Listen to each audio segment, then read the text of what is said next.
So this is the self-development with tactics book.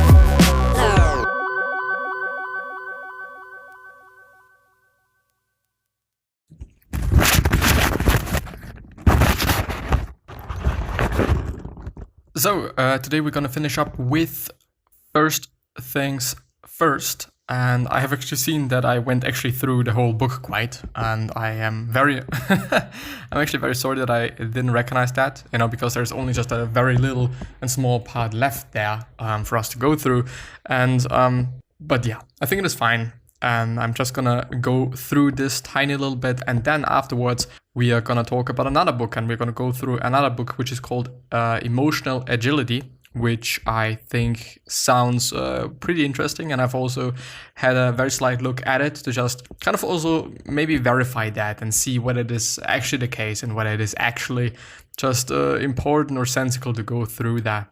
But yeah, so first things first, recap.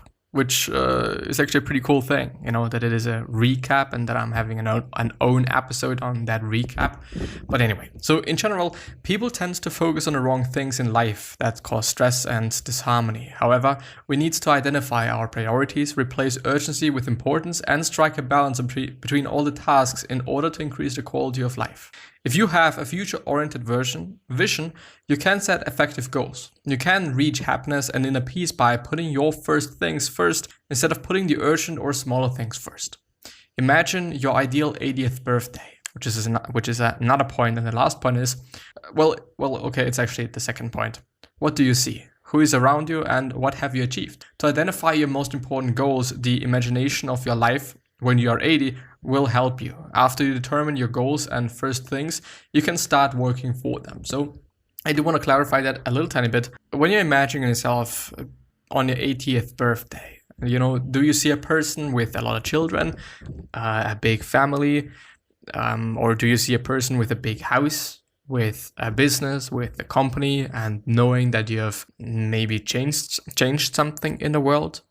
Or maybe a little bit of both, having a big house, being financially very stable, but still having those many grandchildren and these many children per se as well. What do you see? I really want to clarify that a little bit, so that because they also pointed it out in a previous part of the whole summary, and I do believe that it is important. I do believe that it is important to just know what he's aiming for and know what he's looking for, and yeah, think about that. What do you want to do? And yeah, actually, what do you want to do based on who are you willing to be when you're older? And I do actually have to say that the 80th birthday is actually a pretty good landmark, to be honest. You're not you're pretty old, but you're not too old. You could still change things, and you can still live your life, but you've still just seen quite a lot, and you've still also done quite a lot, hopefully, really something that I'm hoping for, because I guess and also believe that doing things is the variable, which is kind of clear and I think also sensical. But on the other hand, do lots of things, do different things, do things you haven't done before, and all of these various approaches and sorts of things. But yeah, let's go through the next book, which is called Emotional Agility, and is once again by the bestbookbits.com site. I do actually quite like this site. It is, as you can see, pretty detailed, and also pretty a relatively long summary, which is quite often something good. But it obviously also depends on how it is written. If it is just really not well written, then it is a little bit of a bad thing, but yeah, anyway. I'm, by the way, sorry if I'm a little bit, or sound a little bit fucked. And I'm actually, it reminds me of school times, to be honest. Recording so late and having done so much in a day, quite in theory, really quite only in theory, because in fact, it's not been that much. It's really not been that much, and it's, if I could kind of structure it, then I would have been able to structure it in a way, I think, more efficient way, I guess. But I hope to just better that tomorrow and see what I can do with that. I'm gonna see. It always takes a little bit of time when you're just getting into new positions and new phases of your life to just adjust to that phase and also just make the best out of it, and just also time-wise manage your time the best way, I would say. But yeah, let's see. Emotional Agility, which is, by the way, written by Susan David, can be considered a manual for complete behavioral change. It is normal that at some point in life, everyone may need this kind of change. This book will explain how our past emotions and experiences influenced us. The key to learning to deal with your emotions is, first of all, not to ignore them, but to understand what they mean. Seeking to think beyond the present is also essential. We must think how our attitudes influence our future. Are we acting according to our projects and life goals? Do we deny our beliefs to be accepted? Learn to work differently and reach your full potential. Find out more about having a well-developed emotional intelligence with this reading, or read, or whatever. How to correctly feel your emotions, which is the first point apparently.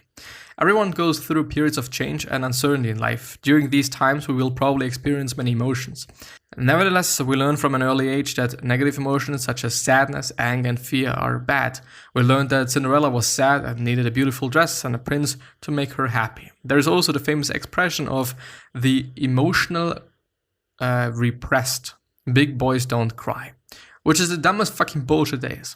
When you think of the various emotions humans are capable of feeling, like fear and joy, sadness, guilt, contempt, deception, you realize that most of them are considered harmful. If we are meant to be happy, then why do these negative emotions exist? We are told to, quote unquote, think positively, and we are busy trying to overcome those expectations that we stop listening to our own emotions, which is not a very good thing.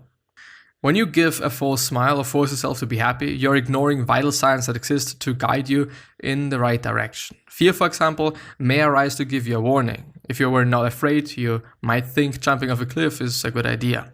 Negative emotions are not the problem. Rejecting their existence or considering them excessively negative, on the other hand, are one of the biggest obstacles to our emotional development. This is very important. This is indeed actually fucking important. I do want to repeat this. Negative emotions are not the problem. Rejecting their existence, or, which is at least in my point of view more important, considering them excessively negative, on the other hand, are one of the biggest obstacles that our emotional development. And I'm not gonna lie, it is something at this point in time, and this is also why I'm finding it so important, something that I do. I do have quite a lot of negative emotions at this point in time. I don't know if just people can tell. Online at least, I don't know, my leisure time or just my private life, they probably can tell. Anyway, the thing is, negative emotions are important. Negativity is important to some degree. Being too negative on the other hand as well is not good, but seeing those negative emotions in a good light does make sense. Really does. We deal with this type of emotion in one of these ways: keeping all the emotions or worrying too much about them. Indeed. The person who holds on to their beliefs seeks to, quote-unquote, ignore them all, which leaves them suffocated until they explode in unhealthy ways. An overconcerned person, on the other hand, overanalyzes emotions, worrying about everything in a vicious cycle until sinking into thoughts. These two techniques are detrimental to our emotional well-being and often cause problems in your relationships at work and home. While there are situations that require you to guard your feelings, such as a test, for example, you must learn to feel your emotions. We can achieve this in 4 steps. The first step is be present. Feel your emotions and acknowledge them. Then take a step back, create distance, and see the situation more clearly, which is, for example, relatively easily done by writing things down. And this is also, I actually haven't pointed it out, I think, then, but I thought about I should start journaling. First of all, it is just doing me good in this sense, that I can just keep a little bit of a distance between my thoughts and emotions and myself. And second of all, I might be able to practice writing. I'm not a good writer, and I would also consider myself being not that good of an communicator. I think it depends on the language, because I believe that when it is about English, then I'm able to talk better and I'm able to communicate better. When it is about written or verbal or whatever, I kind of feel like that I am able to communicate better compared to communicating or speaking or writing in German. I'm very not good at it, you know. But yeah, anyway. Take action based on your own values and long-term goals and then let it go. Accept your decision and go ahead. Each emotion is felt for a reason, and only after we actually allow all our emotions will we learn how to live to the fullest, and we can be true to our personal values and also goals. Let's actually mark that or highlight it. Let's see. Identify the difference between fear and intuition. Every day we make decisions, and most of them are influenced by our emotions. We usually validate our decisions by saying that we have an intuition, which may be true in some cases. However, the problem with this approach is that our emotions are not always reliable. Really not. As we go through the ups and downs of life, we begin to collect stories of defeats that we repeat when we need some comfort. For example, I'm terrible at multitasking, or I hate working with strong personalities in the office. That ends up influencing our daily decisions, since we can dismiss a talent candidate in an interview for being a bit dramatic or avoid taking on a new project that could lead to a promotion because we do not believe we are capable. We are stuck in these old stories, and we need to learn how to detach ourselves to deal with real situations. Do you know how to differentiate an intuition from an automatic response based on a past experience that was triggered by fear?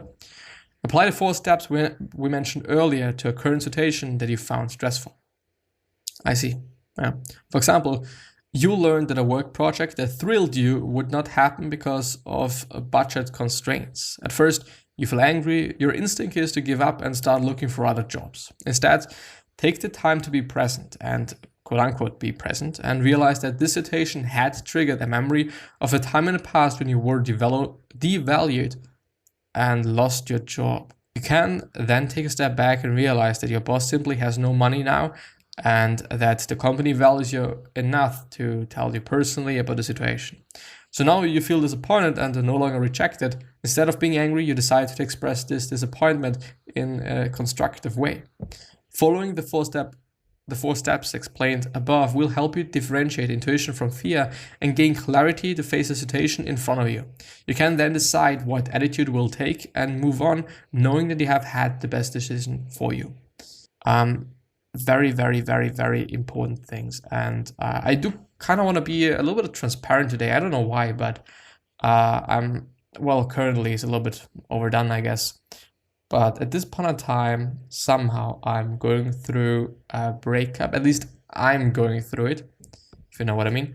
And it is very difficult for me at this point in time. I actually don't really know why, since it's been 3 months ago actually, but now I'm really feeling it. I really am feeling it. You know, it could be due to just me not having too much time to think about things, and this is also, by the way, something that I'm hoping for right now, since I am in a new situation with a job and stuff and shit and blah blah blah. Quite, at least, not really at this point in time, but I'm hoping to, to get through this little bit of just learning time and stuff till I actually get to the job quite. And but yeah, anyway, what I want to say is I think it is very important to not only see the good, I guess. Not only seeing the good in the other person, first of all, and second of all, not only seeing the bad in the situation that you're having right now. And this is kind of what reminded me a little bit on that, just being like a little bit overly concerned about the situation, but by being present and by rationally, even though it's a little bit complicated, rationally thinking about it and being like, we broke up, and it is a decision that I've made and that I've taken, that I've took back 3 months ago. And back then, I thought that it is a good decision. Back then, I thought, with my current knowledge, even though at this point in time, I know, like, I am not going to make decisions in that way once again, I guess. This is something that I think I've learned.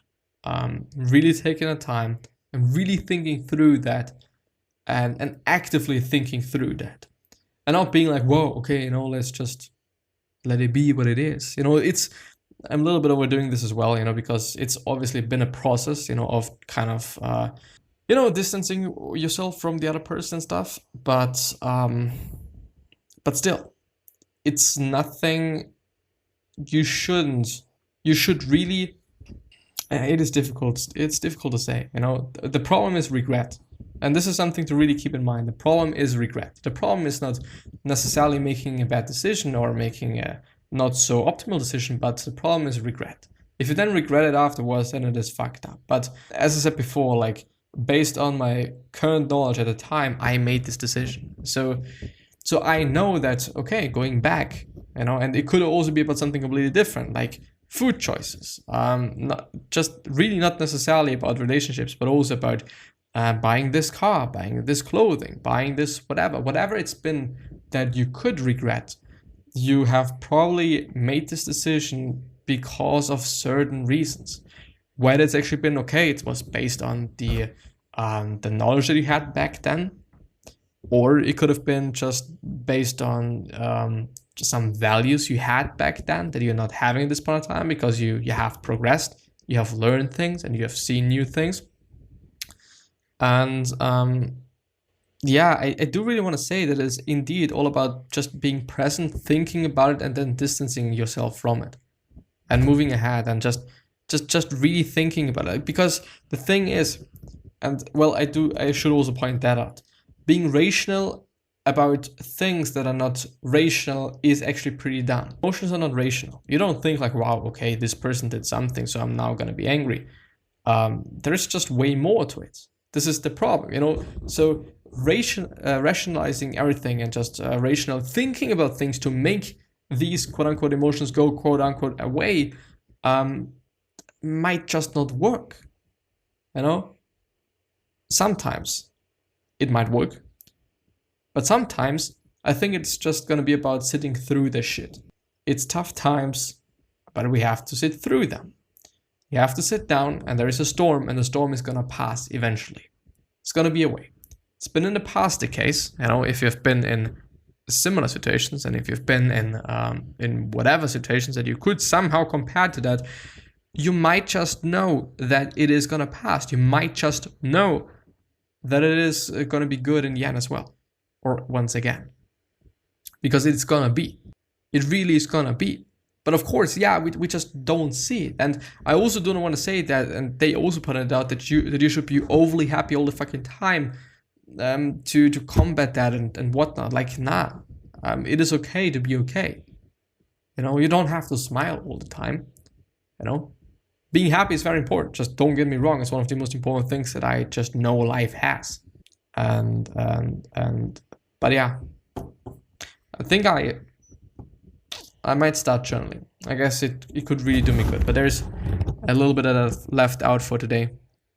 Following the 4 steps explained above will help you differentiate intuition from fear and gain clarity to face the situation in front of you. You can then decide what attitude will take and move on, knowing that you have made the best decision for you. I don't want to go through the 4 steps once again. Be present, feel your emotions, and acknowledge them. Take a step back, create distance, and see the situation more clearly. Take action based on your own values and long-term goals, and then let it go. Accept your decision and go ahead. Well, of course, it is easily said. That's not easily done, really not. But please try it. And yeah. And with that being said, I really am willing to just end this episode there. So I wish you the best health, of happiness, and all success, and also hope that you're going to remind yourself and you're going to be remembered, which basically means your legacy, and basically means just being a nice person, then also being remembered as a nice person, which is always a good thing. Now I'm going to actually eat something. I've probably consumed what could have been 600, well, not even 400 calories or something. And I think that I've just burned them again. So I'm going to be in a just really huge calorie deficit today. I assume, at least. I really assume. I'm going to eat quite something because I know that's going to be probably the same tomorrow as well. but maybe I'm actually going to deal with it in a different way. Anyway, so I wish you the best health, of happiness, and all success, and also hope that you're going to remind yourself and you're going to be remembered, which basically means your legacy, and basically means just being a nice person and then also being remembered as a nice person, which is a pretty cool thing. 3 other questions that I'm having for you is what could you change? Oh, what are you willing? What? 3 other questions that I'm having for you are, what will you change? What do you want to change? Well, what am I saying every time? 3 other questions that I'm having for you are, what are you willing to change? I'm just normally saying something. If you want to change something, think about that and then just work towards that. And one question that's actually very important is, what could you say to another person that is going to make their day? It feels good. At this point in time, I think and feel like that it is one of the things that makes me the most happy, to be honest. You know, knowing that I can say something nice to another person. But yeah, anyway. Wish you the best. Please stay healthy and safe. And I hope that's gonna be the same thing for your family as well. So bye-bye. Thank you very much from the bottom of my heart. I really truly appreciate that. And stay cool.